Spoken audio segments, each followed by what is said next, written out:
Look at these black people pretending they belong in our neighborhood. I'm calling the police right now." The white woman's voice slices through the wedding celebration like a knife. The ceremony freezes mid-vow. Guests gasp collectively as Amara clutches her bouquet tighter, tears filling her eyes. Two police cruisers screech to a halt, officers emerging with hands positioned near their weapons. Diane Reynolds marches toward them, pointing at the wedding party. "I've lived next to this venue for 15 years. These people broke in. They're trespassing and need to be removed immediately." Wedding guests rise in confusion and anger. Sheriff Marcus Taylor stands perfectly still, his expression betraying nothing as officers approach. His best man whispers urgently, but Marcus simply straightens his tie and reaches slowly inside his jacket pocket. "See, he's probably got a weapon," Diane hisses. Instead, Marcus produces a gleaming badge. "Sheriff Marcus Taylor, County Sheriff's Department. This is my wedding. I reserved this venue 6 months ago, paid in full." The officer steps back. Diane's face contorts from smug satisfaction to horrified realization. 3 hours earlier, Sheriff Marcus Taylor and his fiancée Amara Bennett arrive at Lakeside Gardens. The venue sprawls before them, manicured lawns rolling down to a glittering lake. White chairs face an arch draped with roses and ivy. "It's even more beautiful than the pictures," Amara breathes, squeezing Marcus's hand. Thomas, the venue coordinator, hurries across the lawn. The happy couple arrives. Everything is on schedule. Across the lawn, a woman in pressed khakis watches from the property line. Something in her posture suggests disapproval. Amara's family arrives in a caravan, carrying boxes of personalized decorations and the unity candle her grandmother hand-painted. They laugh as they transform the venue into something uniquely theirs. From her vantage point, Diane Reynolds narrows her eyes. "Lakeside Gardens has certainly gone downhill. These people can't possibly be clients." She pulls out her phone, calling the venue office. It goes straight to voicemail, closed for the private event. Marcus notices her watching as he helps unload decorations. He considers introducing himself, but decides against it. Today is about celebration, not confrontation. "We being watched?" Amara's father asks quietly. "It's nothing to worry about," Marcus assures him, though familiar weight settles in his chest. "Let's focus on making this the best day of Amara's life." The confrontation begins. The ceremony is minutes from beginning. Guests find their seats as the string quartet plays. Marcus stands at the altar with Aaron, his best man. "You ready for this?" Aaron asks. "Been ready for years," Marcus replies, scanning the gathering of his sheriff's department colleagues and Amara's hospital co-workers. Diane approaches with purposeful strides, intercepting Thomas. "I need to speak with you about this event." "This is a private wedding," Thomas explains professionally. "I've lived next to this venue for 15 years. These people can't just show up and take over." "Ma'am, this is a legitimate, fully paid reservation." "I want to see documentation," Diane demands. "I know the owner personally." She spots Franklin, the venue owner, and marches toward him. "Franklin, there's unauthorized use happening. Did you approve this gathering?" Franklin's brow furrows.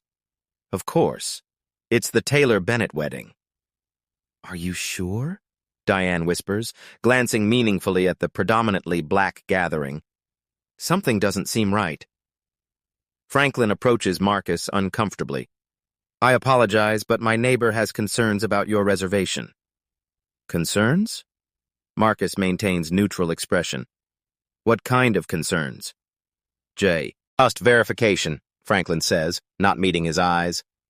Marcus shows confirmation emails and receipts on his phone. "Anyone can fake an email," Diane interjects. "Where's your contract?" Amara approaches in her wedding gown. "Marcus, is everything okay? We're supposed to start in 5 minutes." Aaron retrieves the contract from Marcus's car while Diane continues her accusations. "Are all these modifications approved? I don't recall seeing these items in the venue's standard offerings. The string quartet falters. Guests shift uncomfortably. I don't feel safe with all these people here, Diane announces. There are too many of them. Franklin reviews the contract, confirming its legitimacy, but Diane persists. If you won't handle this, I'll call the authorities. There's nothing unauthorized about my wedding, Marcus states firmly. Diane pulls out her phone, taking photos. I'm documenting everything for evidence. The wedding continues under duress. Despite the tension, the ceremony begins.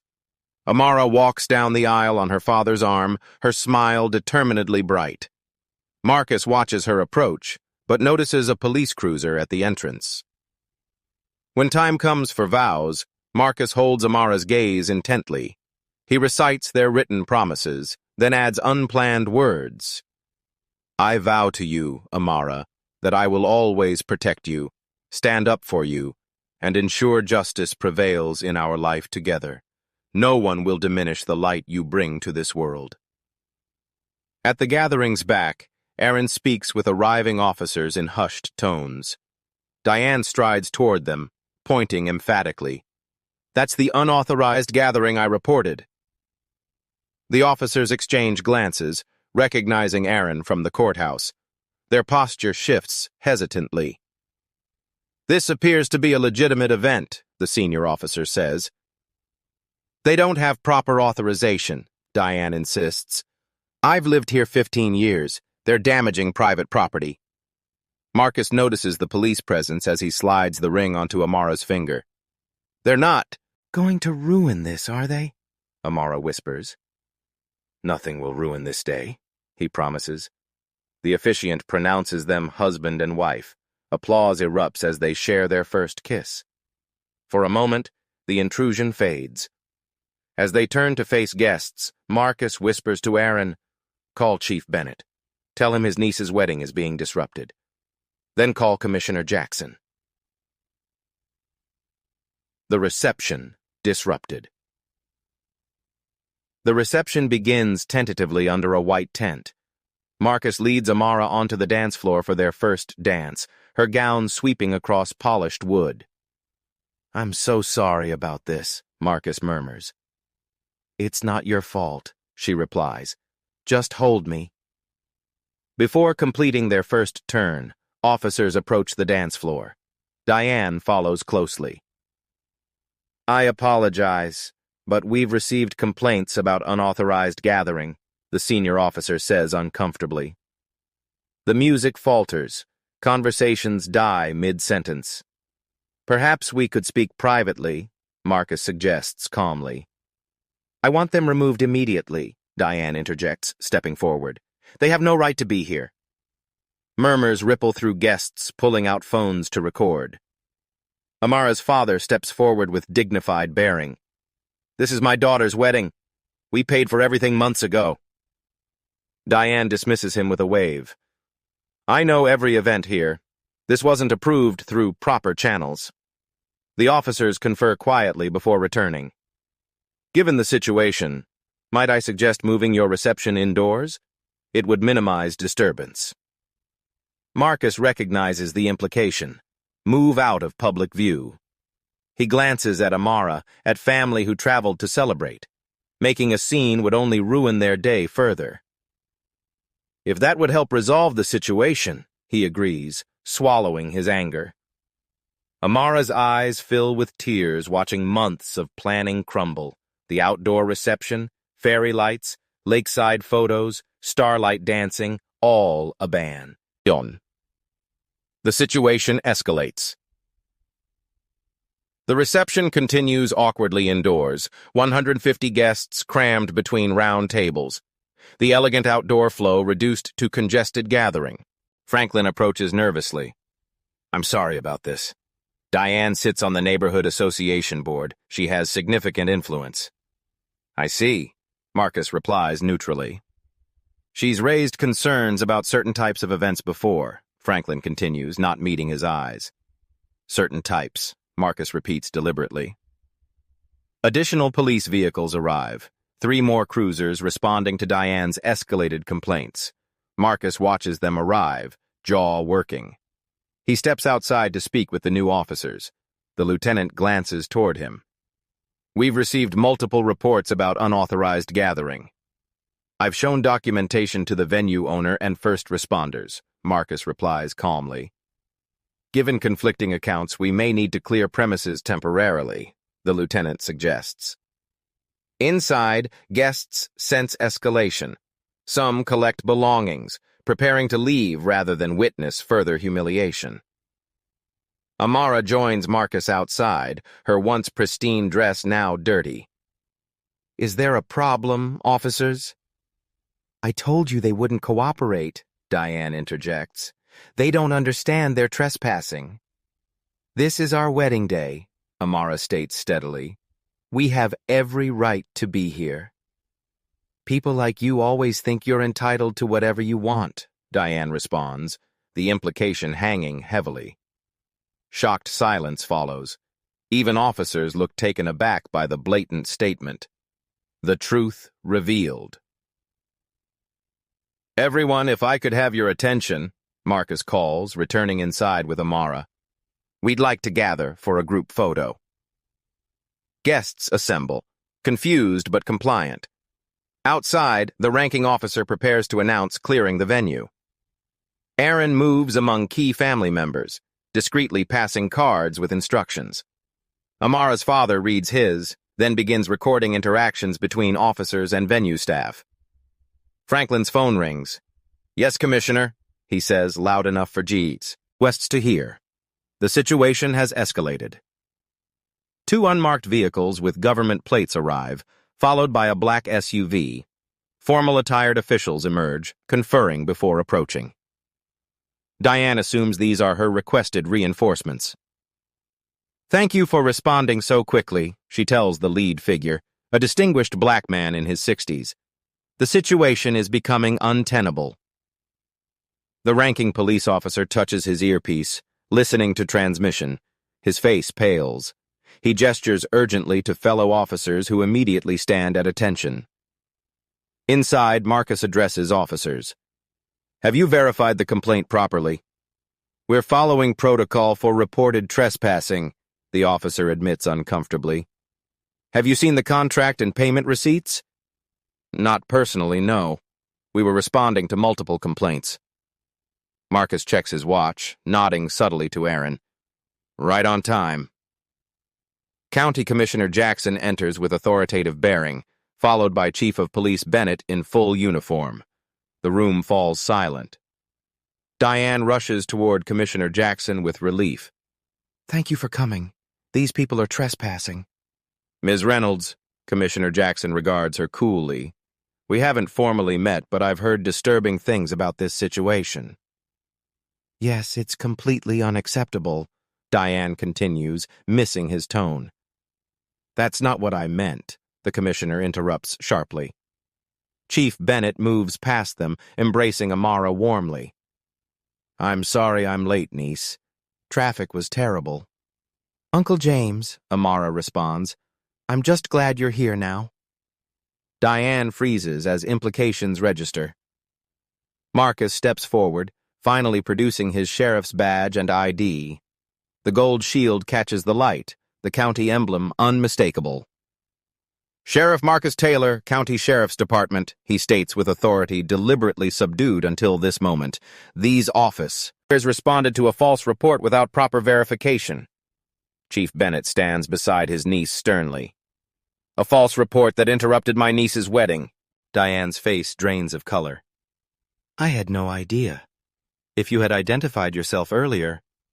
"If we were a white couple, would identification have been necessary?" Marcus asks quietly. Consequences and accountability. 1 week later, Marcus sits in the county administration building conference room, uniform crisp. Around him gather officials, legal representatives, and prestige venues' international management. Marcus slides a USB drive across the table. "This contains all evidence. Video recordings from multiple guests, written statements, timeline of events." The county attorney plays clips on the wall screen. Diane declaring, "People like you always think you're entitled," pointing at guests, claiming they couldn't possibly have legitimate reservations. "We've collected statements from 23 wedding guests," Marcus continues professionally. "Each describes systematic escalation of harassment." Franklin shifts uncomfortably. "Ms. Reynolds has filed complaints about events before, primarily when clientele was diverse." "You mean when clients were black or brown?" corrects the prestige venue's executive, her tight expression suggesting serious corporate consequences. "Yes," Franklin acknowledges. "She's complained about noise, parking, decorations, but only for certain events." "We're looking at multiple violations," says the lead attorney. "False police report, harassment, potential civil rights violations, misuse of emergency services." "This reveals systemic failures at multiple levels," Commissioner Jackson observes. "Law enforcement response, venue management, neighborhood association oversight." Diane sits stiffly beside her attorney, previously confident demeanor replaced by defensive rigidity.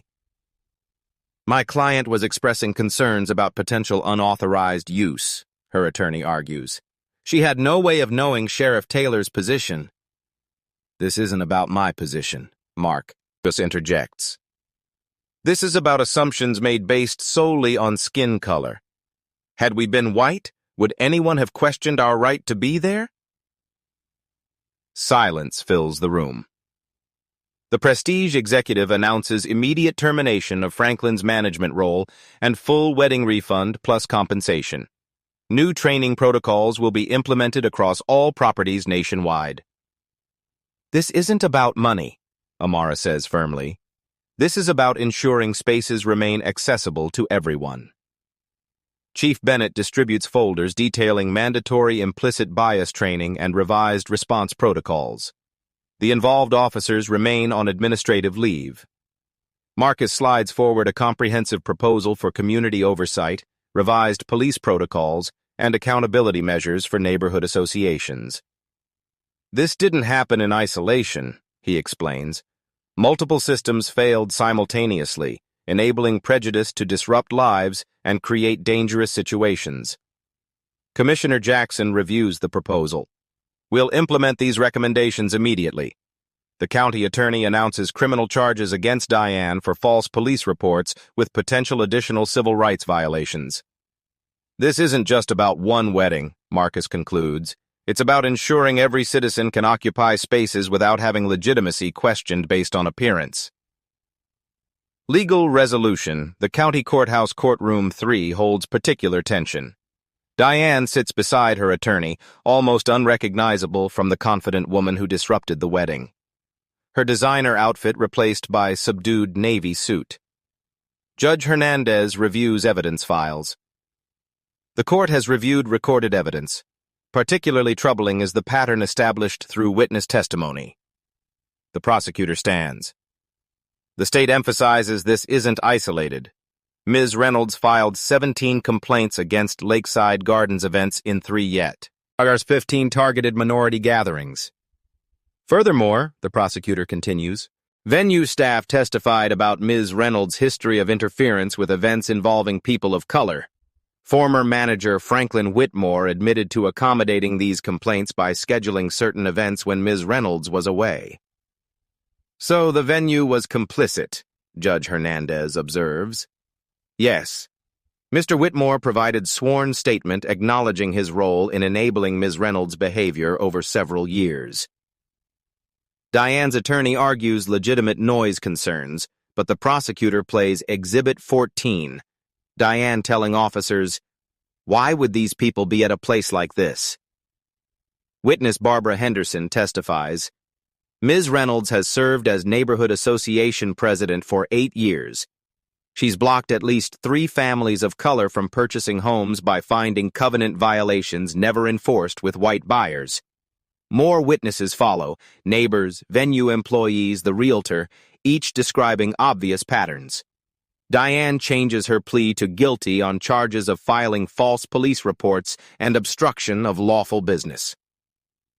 Judge Hernandez sentences her to 200 hours community service at the Cultural Diversity Center, $10,000 fine covering emergency service costs, mandatory racial sensitivity program completion, and 2 years probation. Outside, reporters gather as neighborhood association representatives announce Diane's removal from leadership. Former president's actions don't reflect our community values, the new president states. We're implementing new bylaws preventing discriminatory practices. 3 days later, a for sale sign appears on Diane's property. Community transformation. 6 months after the wedding, Lakeside Gardens hosts the Community Unity Forum under white tents on manicured lawns. Community leaders, law enforcement officials, and venue industry representatives assemble. Marcus stands at the podium in sheriff's uniform.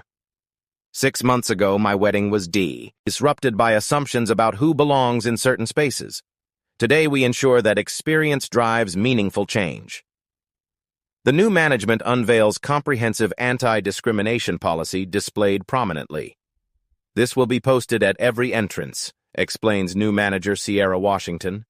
All staff undergo mandatory training on creating welcoming environments regardless of race, orientation, or background. Chief Bennett projects statistics. In 6 months since implementing new protocols, unverified complaint responses decreased 63%. Officers now require specific factual information before responding to property disputes. Wedding Planners Association presents newly adopted client protection standards. Every member includes anti-harassment provisions in contracts. Venues must guarantee intervention if clients face discrimination. Amara, visibly pregnant, addresses the gathering. Healing doesn't come from punishment alone. It comes from acknowledging harm and creating prevention systems. Franklin, no longer employed by prestige venues, volunteers with anti-discrimination organizations. I failed to protect clients. I prioritized appeasing problematic neighbors over ensuring equal access. That cost my career, but more importantly, harmed people who trusted me. Local officials present the Community Liaison Program, including diverse representatives bridging gaps between neighborhood associations and new residents. As the forum concludes, several couples share similar experiences at various venues, questioned about reservations, asked for additional verification, treated with suspicion. Unlike Marcus, they lacked authority to command immediate respect. What happened at our wedding happens daily to people without badges or connections, Marcus acknowledges. Our responsibility extends beyond this incident to addressing systems making such discrimination possible. 1 year later. 1 year after the wedding that became a catalyst, Marcus and Amara host intimate gathering at their home. 4-month-old daughter Maya sleeps peacefully in a bassinet, decorated with fairy lights, oblivious to the significance her parents commemorate. Living room walls display framed photographs, the interrupted ceremony alongside images from their vow renewal 6 months later. The contrast between tension and joy tells the story without words. Amara's father raises his glass in toast. To my daughter and son-in-law who faced humiliation with dignity and transformed painful moments into progress. Marcus, in casual clothes, shares updated statistics. Discriminatory complaints decreased 47% since implementing verification protocols. When they occur, they're documented and tracked for patterns. Through windows, they see Lakeside Gardens hosting a quinceañera. The entrance displays prominent non-discrimination signage visible from the road. The new neighbors seem nice, Amara observes, gesturing toward Diane's former home. A young interracial couple purchased the property, immediately integrating into community activities. 2 officers who originally responded now lead community outreach programs. After retraining, they advocate for verification protocols they once neglected. Amara holds documents for the Amara Taylor Scholarship for Law Enforcement Diversity, funding minority police academy students. Systems only change when people within them change. Education opens paths for those approaching authority differently. In the year since, Lakeside Gardens hosted 27 weddings for couples of color, significant increase from previous years. The venue serves as monthly gathering space for community dialogue sessions.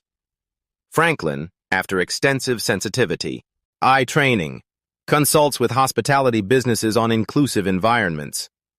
His acknowledgement of failings gradually rebuilt some reputation. As evening falls, Marcus and Amara step onto their back porch, watching sunset paint the sky. Maya sleeps against Amara's shoulder. "I sometimes wonder if we should have revealed my position immediately," Marcus admits. "Would it have spared us humiliation?" "Perhaps," Amara acknowledges. "But then the system wouldn't have shown its flaws clearly. Sometimes revealing truth requires allowing injustice to fully manifest before addressing it." Marcus nods, watching lights across the community. True justice isn't about power or position. It's about ensuring dignity and respect for everyone, regardless of who they appear to be. The quiet moment holds no tension, no lingering resentment, only peaceful certainty that their stand created ripples extending far beyond personal experience, transforming a community's approach to inclusion and justice.